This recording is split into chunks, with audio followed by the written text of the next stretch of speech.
I'd like to call this meeting of the Hamilton County Public Library Board to order. Ready for a roll call? Mr. Moran? Here. Mrs. Trout?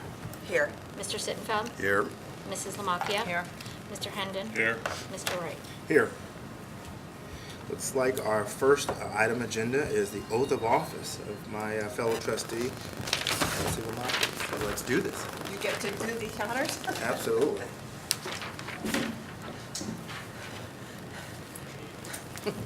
Repeat after me.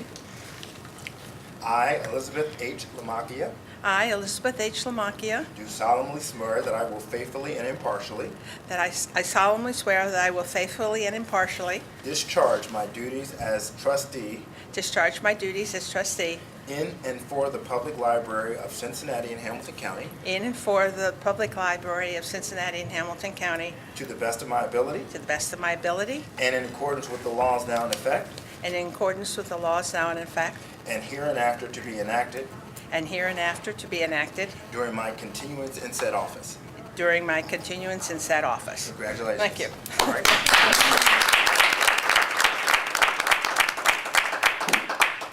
Good job, both of you. You never know when the break point is. Like, I know. what should I stop? How much can she remember? Exactly. It's an art. It's definitely an art. And I couldn't quite read the writing on the paper. All right, so the next thing that we have is any public comment. There are no people signed up to speak. All right, next we'll go to the Eva Jane Romaine Coon Director's Report. Good morning. The first thing is, at our last meeting, you approved the meeting dates for next year's board meetings, but we did not have the branch locations. And so we are proposing Sims Township for the April meeting, Groesbeck branch for the June meeting, and Walnut Hills branch for the October meeting as locations to continue visiting branches at your meetings. That's where we will plan to go. On October 22nd, the OCLC will host a roundtable discussion of public libraries with Congressman Pat T. who represents Ohio's 12th congressional district. He is not one of our congressmen, but I've been asked to speak at that event anyway, one about ebooks and also about the national recognition Ohio's libraries have received. So we'll also be launching at that a video about ebooks and their availability in public libraries. Originally, this video was going to talk about the publishers who were not selling or licensing their content to public libraries, but because they have all changed now and are doing so, we changed the purpose of the video to more of a public awareness of the availability. So I'll be doing that on the 22nd. Oops, I jumped a little too far. Working with the Ohio Library Council and Dr. Howard Fleeter of Fleeter and Associates, we have developed for all public libraries a spreadsheet that lets you figure out your return on investment. And this calculator takes a variety of statistics plus your budget and calculates the value of each of those different services. It's relatively easy to put your data in, and as you can see from our attached exhibit, we have $6.36 in value for every dollar spent on the library, bringing our total economic benefit to over $324 million each year. And we plan to provide this information to our elected officials as well as members of our community. Just a quick note that Leadership Cincinnati held the afternoon session of its Leading Regionally Day at the main library on October 9th. The Friends sale at the Coreyville branch grossed a little over $2,000, which was a slight increase over their last sale there. Their next sale will actually be here at Sharonville. This is Sharonville's month, Tina, I think, November 20th through 23rd, and their next quarterly board meeting will be October 24th, next Friday. The Anderson Township Library Association also has a book sale in November, and theirs is at the beginning of November, November 6th through the 8th at the Anderson branch, and their general meeting will be on November 19th at 1:30, also at the Anderson branch. The Foundation's donor recognition event on September 23rd was very successful with about 75 people in attendance. Several individuals were recognized at that. First, we thank the Daners and Jane Wall for their creation and funding of the summer camp reading program. Bernice Robin, whose bequest of more than $475,000 was received this year, was honored. And former foundation director and chairman and current library trustee Alan Zaring was honored for his leadership of the foundation. We announced the writer-in-residence, which was funded by Naomi Gerwin, and Kathy Wilson was selected for that honor. Their annual fund solicitation of the public should be beginning any day now. It is mid-October, so very soon. And the staff component began in mid-September. The foundation's next meeting is October 29th. Kim, what is the funding of the writer-in-residence an ongoing funded position, or is it renewable annually? How does it work? Naomi has made a commitment to fund it for the first 3 years, and then we would reevaluate, see if we wanted to continue that, if it was actually getting the kind of benefit we wanted to. And what is the responsibility of the writer-in-residence? First, she appeared at Books by the Banks on this past Saturday, and then she is required to do 4 public appearances plus a writer's workshop. So those were the commitments. She can do more than that, but she has to do at least that. Thank you. That concludes your report? Nope. You're trying to rush me along there. No, I I will go just really wanted to make fast. sure. No. Is that something that they do at a lot of libraries, have a writer-in-residence? They do, not a lot of libraries, but there are a few that do. We looked at some that do. Some universities, some private schools. The Boston Public Library has a children's writer-in-residence. A lot of museums have like an artist residency. So there are similar programs, and we looked at a lot of those and kind of putting this one together. We received at the library 2 very generous gifts in September. A $10,000 gift from the Lamakia Family Foundation was received and has been added to the funds for the Makerspace.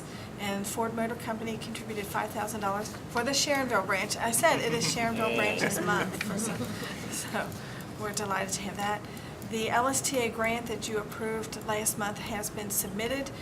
This grant will work with Cincinnati Children's Hospital Medical Center to identify families at 4 of their clinics that may need additional assistance in becoming good readers.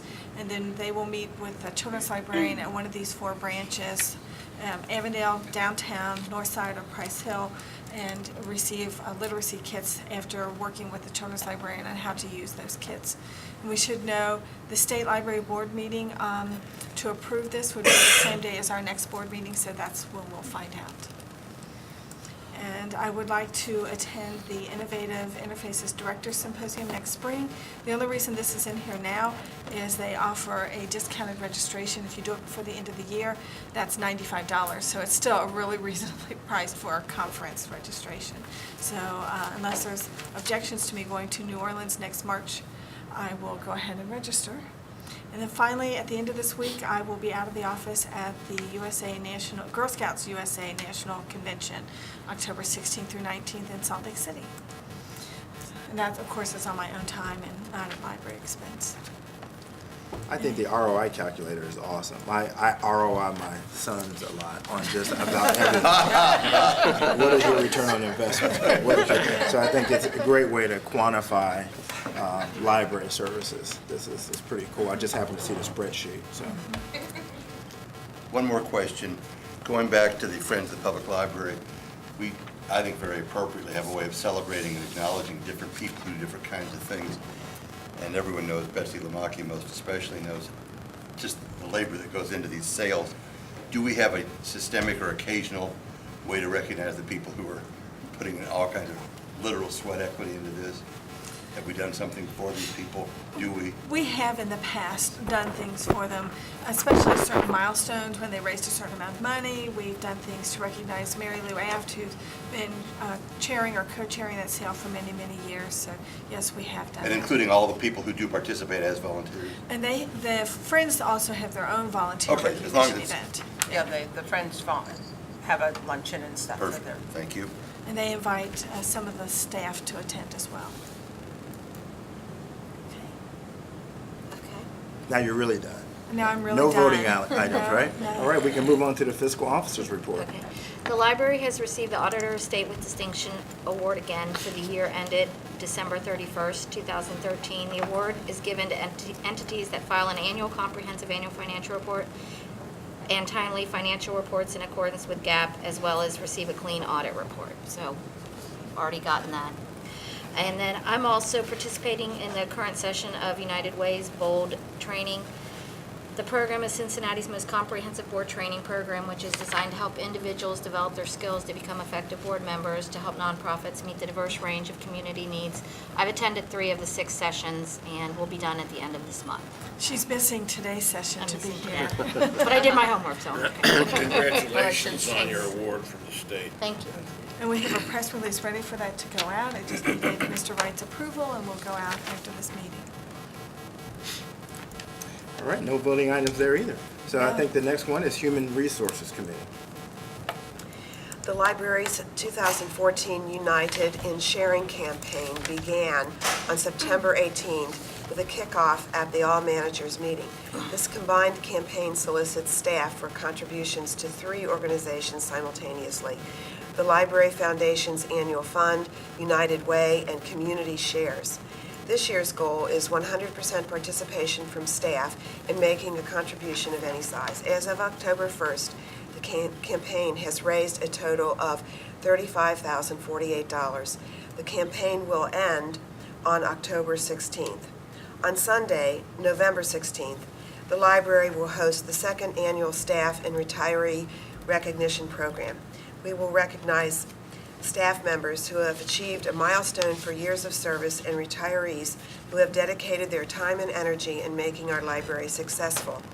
The recipient of the Impact Award and Bunny Daner Prize and the Rookie of the Year Award will also be announced. The event will be held in the atrium from 5:30 to 7 p.m., and the board, staff, retirees, family, and friends are invited to this event.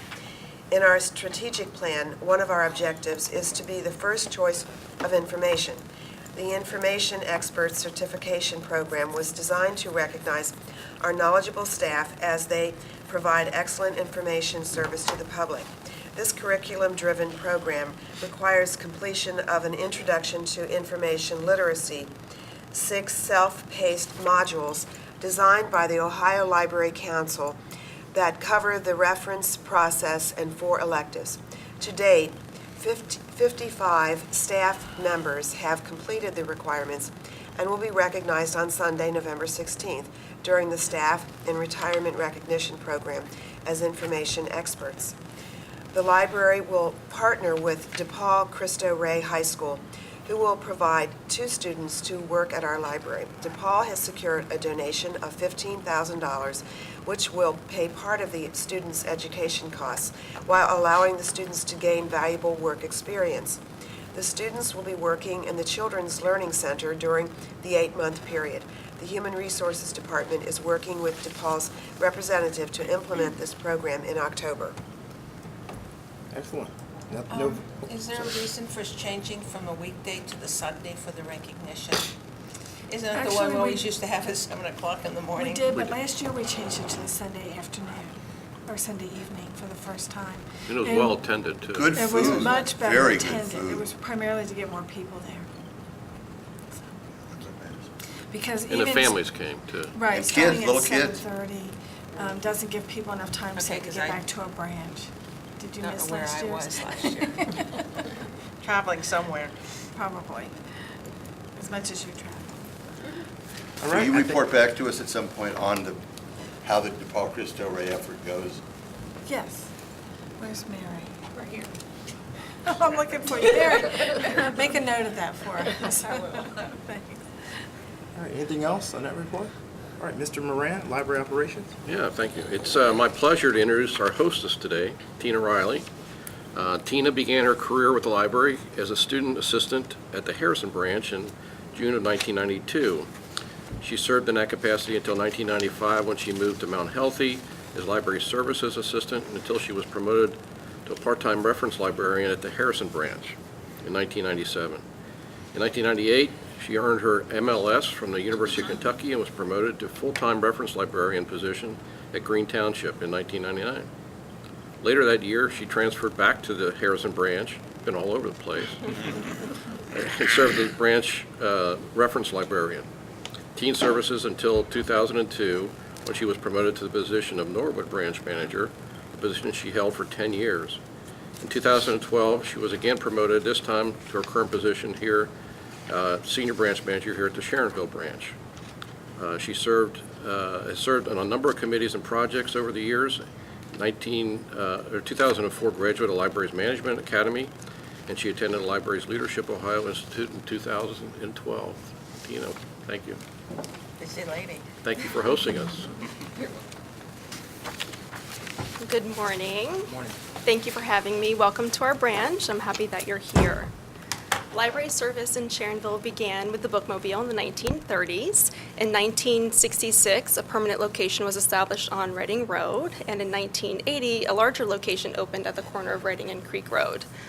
The land for this building was donated by the city of Sharonville. In 1993, the branch opened, and we are 11,000 square feet. The library is an important part of the Sharonville community, and to give you an idea of our level of business, in 2013, we circulated over 384,000 items.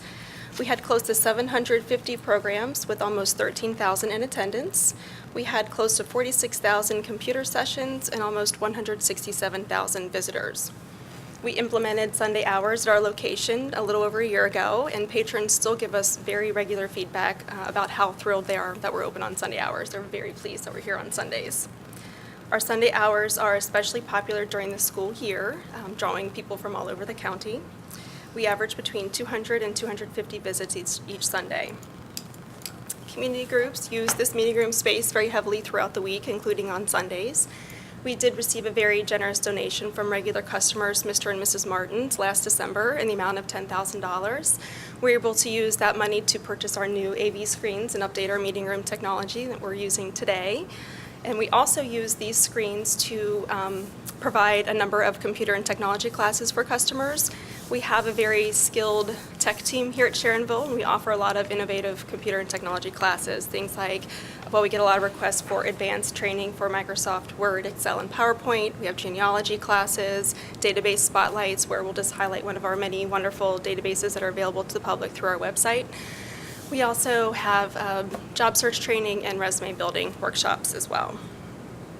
In addition to our classes, we regularly schedule appointments for customers to meet one-on-one with one of our tech trainers to receive individualized instruction and attention.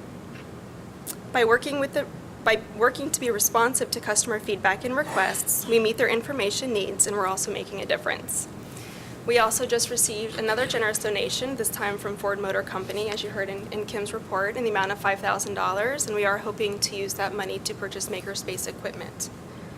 Our customer and corporate donations show how the local community values the services offered by the library and that they trust us to be a good steward. We make it a priority to serve the whole community through a wide variety of programming and an emphasis on customer service. In addition to our technology focus, we also plan a number of other programs for all ages, including larger scale family programs, and we're often one of the leaders system-wide for the number of programs held. Some recent examples: we held a Senior Science Week over the summer.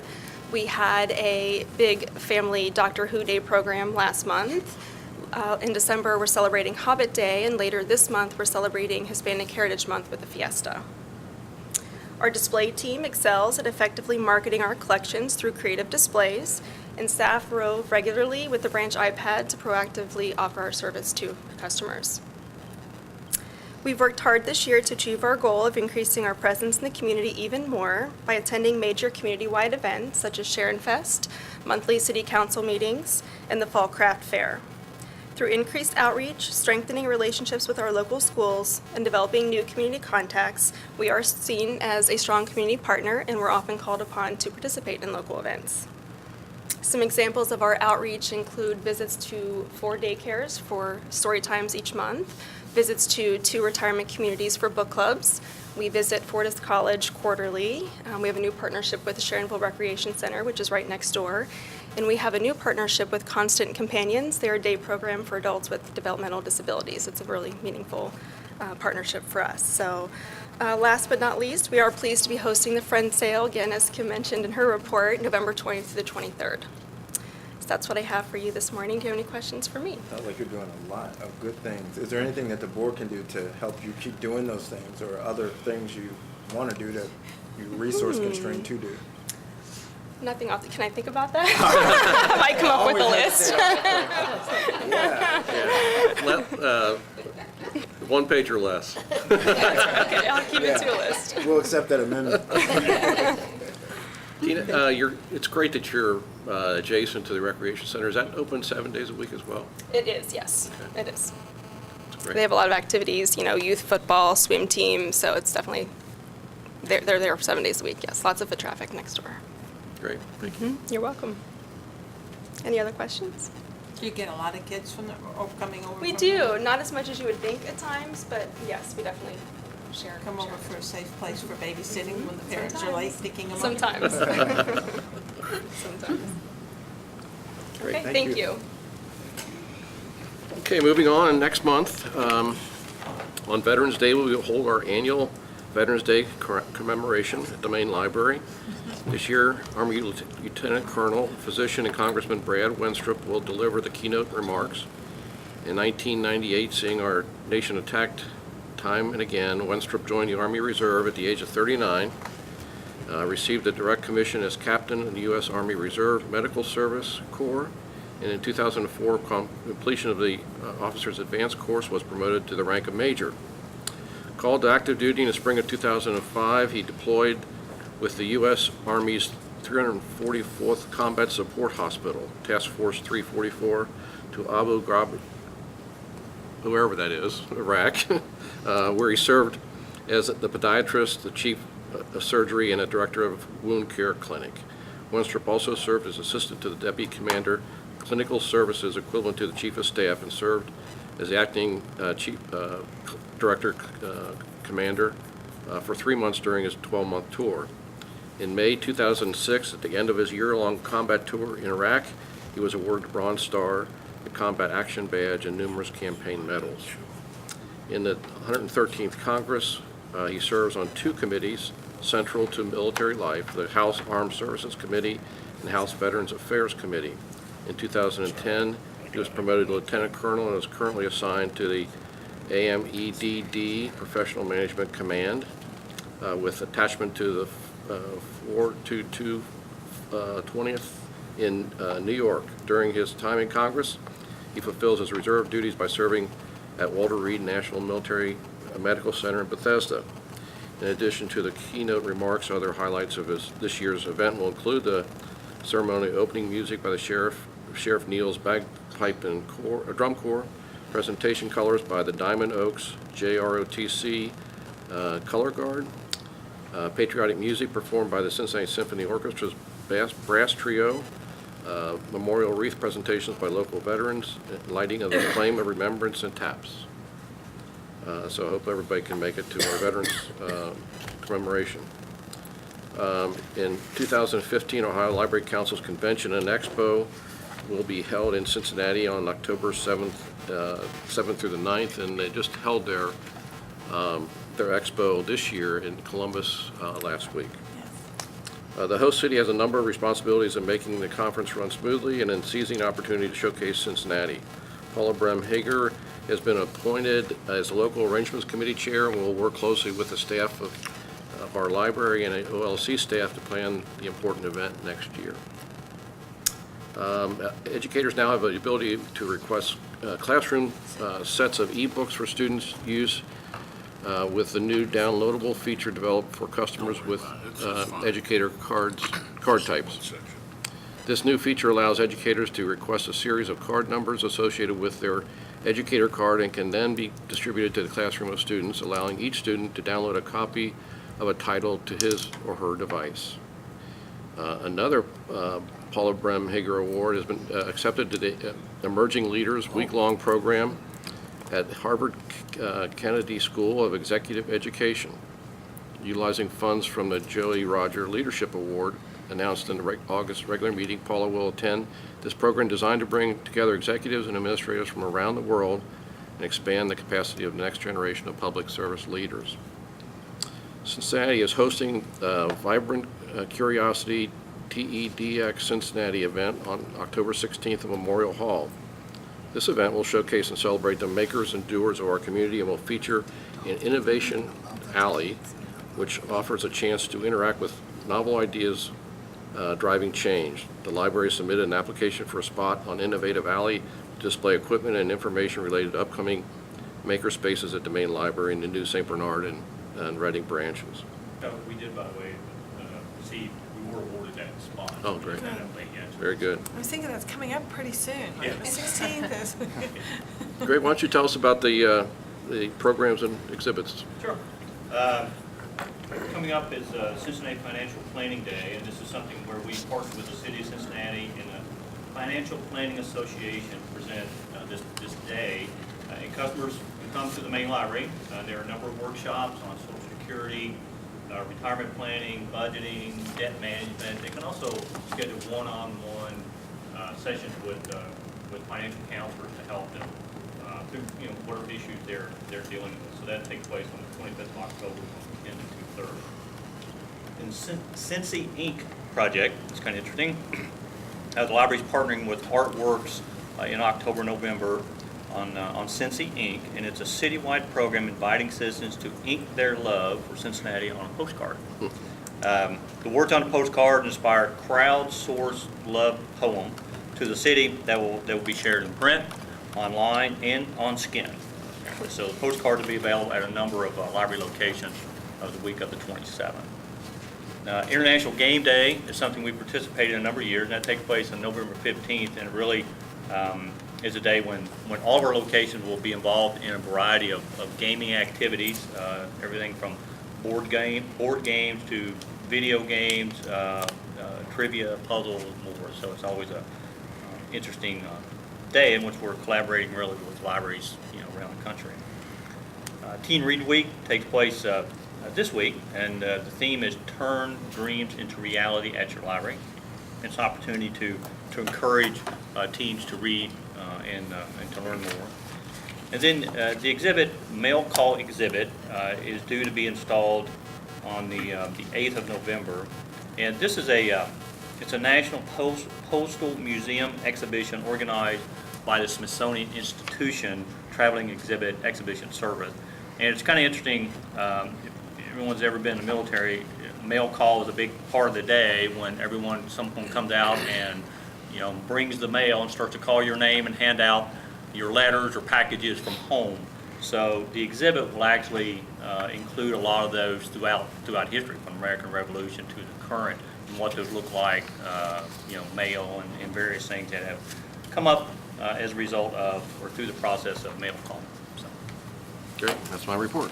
Sounds good. Guess we can move on now to the resolution in recognition of Mary Bennett No, Brown. this first one is library funding. Ah, sorry. Let's do You're library jumping funding. ahead. I'm sorry.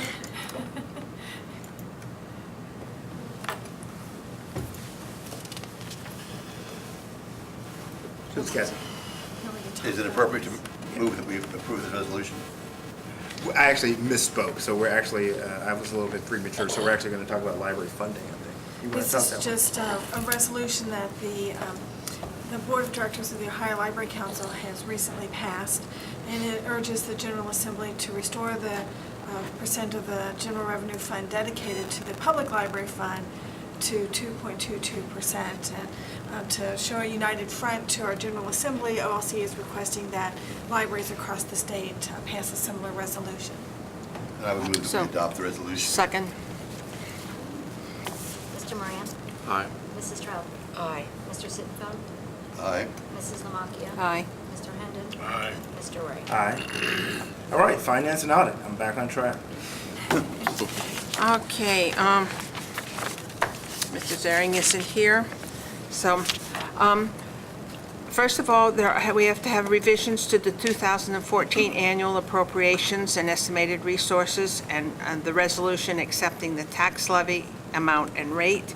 For the annual appropriations, to confirm the decreasing the supplies by $60,000 and increasing library materials and information by $60,000 with an appropriations net change of 0. It's necessary to account for the high school online scholarships that had been partly funded by the foundation, and they were not included in the original budget. So in order to take advantage of this grant offering 25 scholarships at no cost to the library, we committed to 50 scholarships by September 30th. To revise the appropriation on the gift funds, We have the revenues of grants increased by $34,000, and expenses with the supplies, the appropriation, a net change of $62,000. And then we have an incidental expense fund with the other employee benefits where we increase it by $1,000, and the supplies we decrease by $1,000 with a net change of 0. And those revisions are to account for serving as the fiscal agent for a small event sponsored by the State Library Board, and to account for the donation by the foundation to fund 10 of the 50 online high school scholarships. We also want to account for the various gifts in excess of $5,000 received during the year. And this provides for supply expenses expected through the end of this year, and to account for the Dana Prize for the Employee Recognition Impact Award announced in November. We also have a resolution accepting the tax levy amount and rate. Do you want me to read that, or do we just? I don't think we need to. Okay, we're going to forward this to all, it was, the Hamilton County Auditor forwarded this to all county fiscal officers, this resolution for the acceptance of the 2015 tax levy rates. And it's to be approved by each board and returned to the auditor before October 20th. So I move that we accept all this. Mr. Moran? Aye. Mrs. Trout? Aye. Mr. Sittenfeld? Aye. Mrs. Lamacchia? Aye. Mr. Hendon? Aye. Mr. Ray? Aye. That takes us now to library operation. Mr. Hendon? Yes, request to waive public bidding for College Hill branch repair. On September 18th, the vehicle crashed in the College Hill branch. There are no staff or customers injured. The impact caused some structural damage. Following inspection by the building inspectors, and we brought in THP Limited, the structural engineers, and their immediate recommendations were to shore up damaged wall, place supports along the wall, steel beam that runs perpendicular to damaged wall, and building a temporary wall around the area. Work was completed by library staff. THP submitted a full report to the library outlining the damage and estimating the cost of repair, including their fees, at $45,000. We've authorized THP to move forward, providing drawings and specifications for construction. The wall and building are stable, but there is immediacy in undertaking repair works since the multiple cracks in the wall and a portion of the children's area makes a portion of the children's area unusable. While the estimate for work is below $50,000 threshold, request for formal bidding, we're requesting that the board waive public bidding in case the actual bids come in over the threshold amount. This will ensure the repairs are completed in a timely fashion. Does the driver have insurance? That was my question. Partially. Yeah, he only has 25,000 of property, No limit. so as soon as we get the final estimate, we'll be able to get that 25,000. So we need a resolution to approve this. But yes, that will be part of the whole. Part of the whole. So will we go after the driver then personally? I would think. No. I don't. Yeah. I'm working with the insurance company right now, and then we'll go to the prosecutor and see what they advise. We may end up sort of subrogating, then they'll just maybe go after it, get our money, and then maybe the insurance company just pursues him for the excess. Well, we have a $100,000 deductible, so we're not there. So it's going to be us. Yeah, I and mean, whatever it's insurance that company portion gives above them, his Yeah. 25,000. Okay. But I think we're going to wait till we got more numbers and talk to the insurance company and then talk to the prosecutor. Is our 100,000 deductible for the whole system, or just one per branch? Occurrence. Occurrence. For the whole system? With the driver having 25,000, it's probably not a home run that he has any money, but I Right. think we gotta pursue. Right, We still have to right, pursue. right. Yeah. Did we confiscate his library card? You didn't answer that. He was just trying to use the drive-through. He thought we needed one at College Hill and helping us out. I don't know. All right, project updates. Clifton, the plumbing work is completed and inspected. The HVAC and electrical rough-in installation continuing. The addition's exterior walls are 90% complete, and the front porch concrete slab has been poured. The conversion of the portiere to a reading room has begun. The following change orders have been approved and are submitted for confirmation. I'm not going to read all the change orders, quite a list of them. They're in the report. If you have a question on any of them, And you have the St. Bernard Reading. Yeah, the status of St. Bernard and Reading. Same. Are you lost in the report? The change order. There it is. Oh, okay. Okay, St. Bernard and Reading. At Reading, the slab was poured several weeks ago and the steel structure is in place. Roof deck has been installed and the exterior framing is currently underway. At St. Bernard, the slab has been poured and the steel is being erected. Then we have the following change orders. Just a reminder, you can follow the progress of that project, those projects on our webpage with the cameras. Yeah, I guess the only question I have, I'm seeing the word unforeseen a couple times. Is it just, was it truly just, they start doing it and it's like, oh, I didn't foresee this, right? We didn't know what was underground Oh, I until we see. started the Yeah. excavation. I understand. So- I Avenue understand. coming, Major or fields, down the line after they'll So take that's the why contractors, yeah. those were unforeseen. Okay. And some of these are credits. Are you talking about Clifton in general? Well, right now? Clifton, of course, there were unforeseen because it was an existing building that we had to do demolition in. But St. Bernard and Reading, it was the excavation of sites that had been used previously as building sites. And so until you start digging to put in the footers or the bore fields or things, you don't know what's under there. Yeah, I think I was a little surprised about, when you say unforeseen, when we were out there seeing all that concrete, that they had not estimated how much it would take to get all that concrete up. Where was this? I think it's in Reading, where they're talking Yeah, about that added was not it. expenses. This was underground concrete Yeah, that they that- pulled out Okay. afterwards. There were huge piers there, some of them still there, but they're as big as these tables. I mean, there were huge piers underneath there. It looked like building on top of building, as if, a building years ago had burnt down and they would just fold it in, build on top of it, and it looked like Rome or something. I mean, If we dig deep enough, we might be able. Yeah, it might be like national China. treasure. Who knows? That would be great, wouldn't it? Because then we could. Then we're good. Have a museum. These are all still within the contingencies for the project budgets that we set initially, so. We anticipated some costs that were not initially in the contract awards. There's always some. Okay, the bore fields are complete with the exception of flushing the system once connections to the buildings are ready to be made. Some change orders for geothermal services. Now, Avondale, the punch list is still being addressed. September, K4 hired Patriot Engineering and Environmental to verify the building department's special inspection requirements were met. That investigation was discovered that an insufficient amount of masonry wall ties were used on the exterior masonry facade.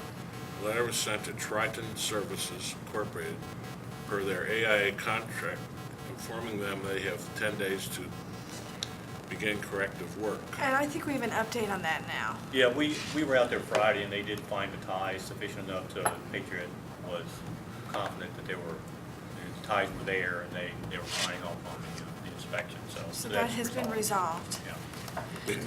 Yeah. On Tuesday, September 30th, the library received a claim on bond letter from It's ThyssenKrupp. thank you, ThyssenKrupp Elevator America, a subcontractor of Triton, regarding non-payment of an invoice. We have forwarded the letter to our legal counsel for advice. We have an update on that too. Yes. The claim is actually, they filed it premature because we have to have, it has to be 60 days after the certificate of substantial completion, which has not been done yet, and the prosecutor's in the process of responding. Okay. Then we have some change orders that have been approved and submitted for confirmation. Relatively small. It seems to be taking an inordinate amount of time to get through these punch list items. Yes, it Avondale. does. So is that the architect, is that the, No, it's still the problems with Triton that we've been really having throughout that entire project. I mean, We got a lot of granted, projects going here. We do. But that's not the holdup with the punch list. The punch list is really the contractor's responsibility to get in there and finish, and they just have not been doing that. Triton has the president of the company doing the punch list. Sorry, what did you say? The president of the company is doing the punch list at Triton, so it's High priority. it's interesting. I mean, Well, contractors submit payment requests. Do they go to you? They go to the architect, and then they go through our staff over to Molly. And then, but there are very specific requirements about what we need Right. before we can pay them. And so we make sure they're doing that. Molly makes sure they're doing that. And the architect certifies the work's been Yes, completed. yes. So do we still? Or in St. Bernard Ready, the construction manager, but yes. Who's a construction manager? Messer, for St. Bernard Ready, for Avondale, it's us. So we still holding back money there?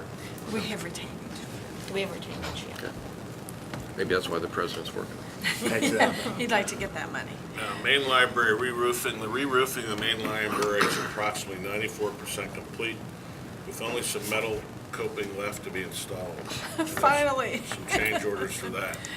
And that completes my report, but we Yeah, have nice to, big I move that we approve the change orders. No, you need to approve the waiving public bidding, in particular waiving public bidding. Let's go back. Yeah.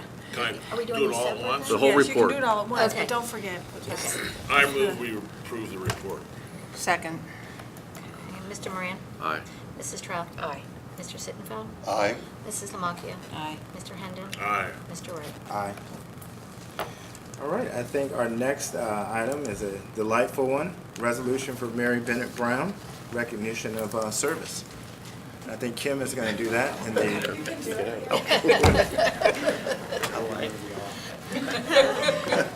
Rap really cool. There's a gift. Awesome. Mary? Front and center, lady. You were trying to hide over there in the corner. I was trying. Stand right here. I look kind of goofy holding this, or should I put it down? You could give it to her. There you go. That's a good idea. So this is the Public Library of Cincinnati and Hamilton County resolution. It's very weighty. Resolution of Mary Bennett Brown. Whereas Mary Bennett Brown, Mary, began her career at the Public Library of Cincinnati and Hamilton County in 2001 as the Human Resources Director, a position she held for 13 years. And whereas in this position, Mary has been responsible for all aspects of the library's human resources, including employee relations and benefits for the 800 staff members of the library. And whereas with Mary's extensive human resources knowledge, the library has successfully attracted and retained skilled, high-quality staff members contributing to the library's national recognition, heavy usage, and strong community support. And whereas Mary's strong negotiation skills have kept staff costs within budget, while her interest in staff development resulted in all staff having opportunities for growth, benefiting the library, our staff, and the community. And whereas Mary has taken a leadership role within the Ohio Library Council, sharing her best practices with the public library community statewide. Now therefore be it resolved in recognition of her more than 13 years of devoted service and outstanding work, the members of the Board of the Trustees thank Mary Bennett Brown for her valued contribution to the library. Be it further resolved that a copy of this resolution be spread upon the minutes of the Board of Trustees for the Public Library of Cincinnati and Hamilton County. Ross A. Wright, President, Board of Library Trustees. Congratulations and thank you.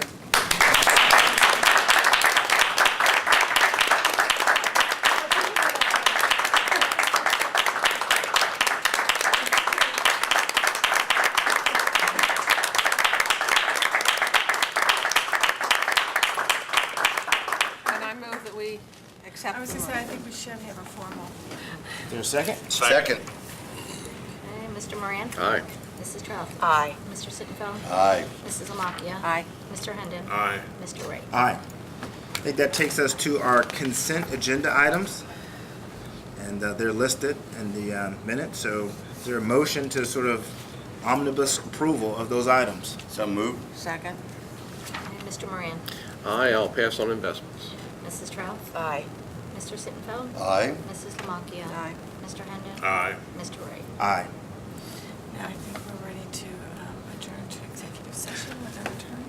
Okay, we are going to, at this point, move to adjourn pursuant to Ohio Sunshine Law to executive session to discuss personnel matters.